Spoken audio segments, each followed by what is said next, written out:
Assalamualaikum warahmatullahi wabarakatuh.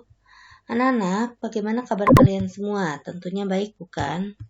Alhamdulillah, kalau kalian dalam keadaan sehat walafiat. Kembali lagi bersama Ibu Nur Zahara. Di sini Ibu akan mengajarkan kalian pelajaran bahasa Indonesia. Dan untuk materi kita kali ini yaitu tentang teks eksposisi.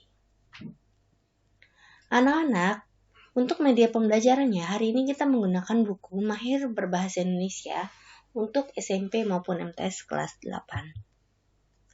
Dan di bab 3 ini, kita akan belajar bagaimana sih cara berargumentasi lewat teks eksposisi itu sendiri. Nah, anak-anak sekalian, kalian harus paham bahwa yang dinamakan dengan teks eksposisi itu ialah uraian atau paparan yang bertujuan menjelaskan maksud dan tujuan. Nah, apa saja tujuan dari teks eksposisi itu sendiri? Bisa memaparkan, menjelaskan, menyampaikan informasi, mengajarkan, dan menerangkan suatu masalah yang perlu mendapatkan perhatian karena berkaitan dengan hal yang penting. Nah, lalu, apa saja sih ciri-ciri dari teks eksposisi itu? Nah, yang pertama bisa berisi uraian tentang pendapat, ide, gagasan, atau keyakinan penulis terhadap suatu topik.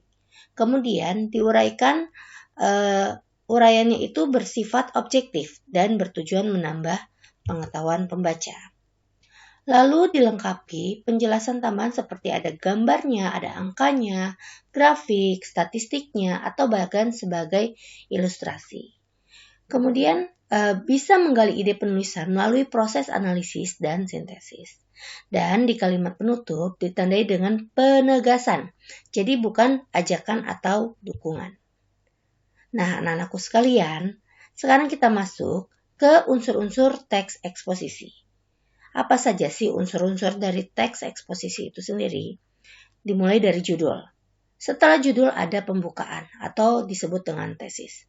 Lalu ada isi dan disebut dengan argumen. Dan ditutup dengan penutup atau simpulan.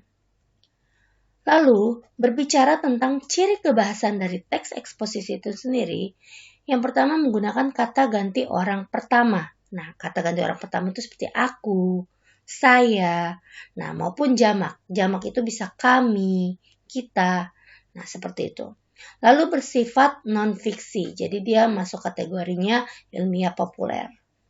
Lalu bersifat informatif, artinya memaparkan informasi atau pengetahuan yang diperkaya fakta. Misal, buktinya atau merujuknya itu kepada pendapat pakar atau para ahlinya. Lalu sifatnya apa? Faktual. Jadi menggunakan fakta yang benar-benar terjadi ya untuk mendukung pendapat penulis agar dapat dipertanggungjawabkan. Nah, ini ada langkah-langkah ketika kita akan menyusun teks eksposisi.